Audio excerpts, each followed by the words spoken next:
So, what's the biggest difference between growth marketing and traditional marketing? So, there are a lot of differences, but mainly it has to do with the funnel itself. So, firstly, marketing, inclusive of traditional and digital marketing, focuses mainly on two stages of the funnel that has to do with awareness and acquisition. So the whole concept of marketing is designed to bring awareness, to promote products and services to clients and prospects.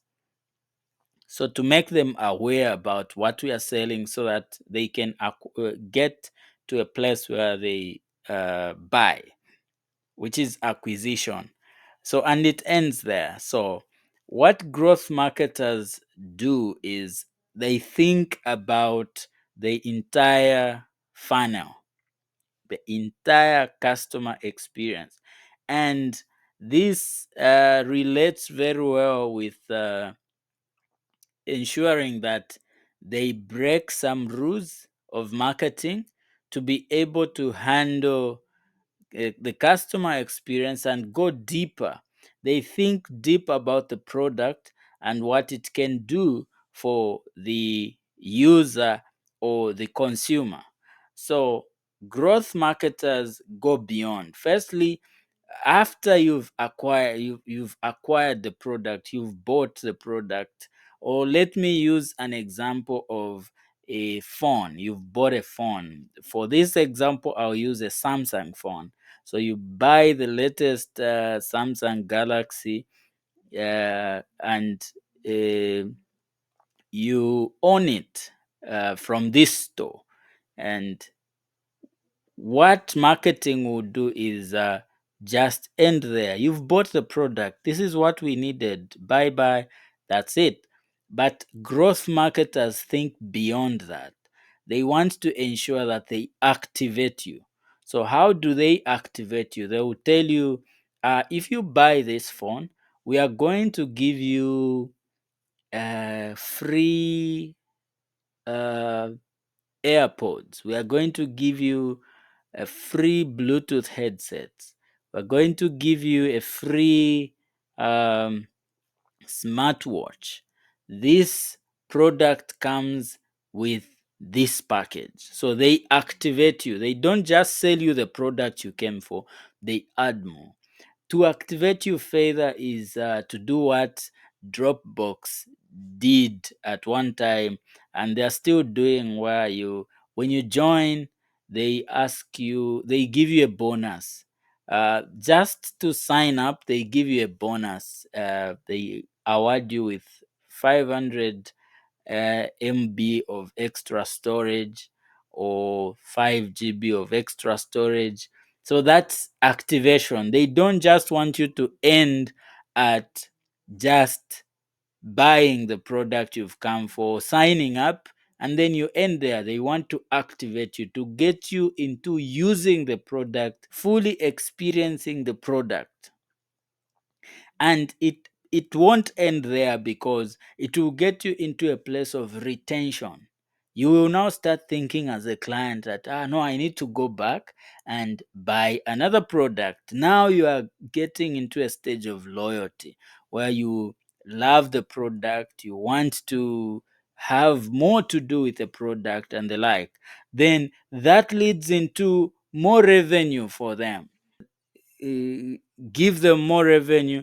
They give back with discounts and the like. So, what growth marketers do is they think beyond, they think about referrals as well. Now, if I have to talk to you about retention, I like retention because retention is the single most important strategy for growth, because it starts small, like a flower or a plant. As it grows, it's being nurtured, weeds are being taken out. That's what marketing is all about. You take out, we actually use the same word used in farming. The same way farmers nurture plants is the same way marketers nurture customers or prospects into customers. So slowly nurturing our clients to a point where there is retention and referrals. So you move your clients from awareness, you nurture them all the way up to referrals, bit by bit. And it's done intentionally. It's not something that's accidental. No, it's not accidental. Success is never accidental. It should never be. It should be intentional. Intentional success, even in business, gives you more results than failure. So you can actually see from the plant that when it grows, it's been properly nurtured. It means even the seeds were being nurtured, because a good plant that's been nurtured is also being nurtured for reproduction, so that it can reproduce itself again and again and again. So that happens with your clients as well. They will return to you. There will be retention. They will be coming back.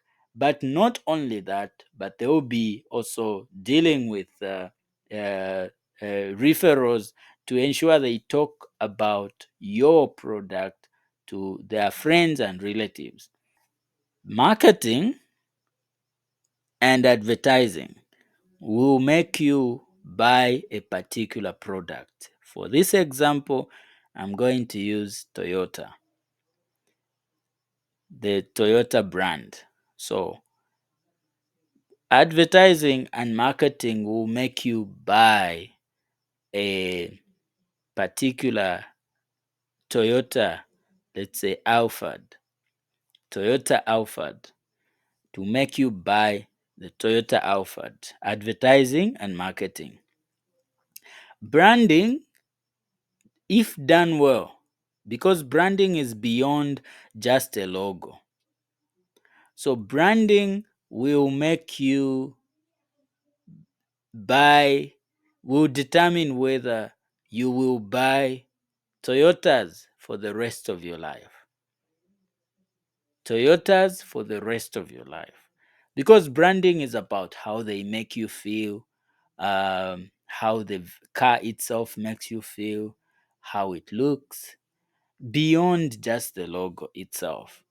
The experience, how the salesperson talked to you, what they did when you called them that the car broke down.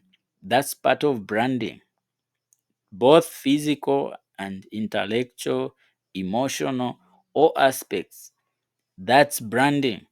But growth marketing goes beyond all that. Growth marketing will also determine whether after 10 years, all your friends are driving Toyota.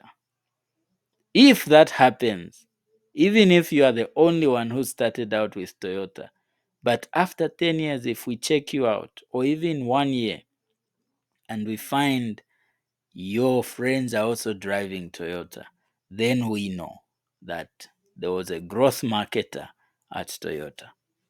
Thank you very much. This is Worthy Wise. Subscribe to this channel. I hope you've learned something. Please like this video and share it with your friends.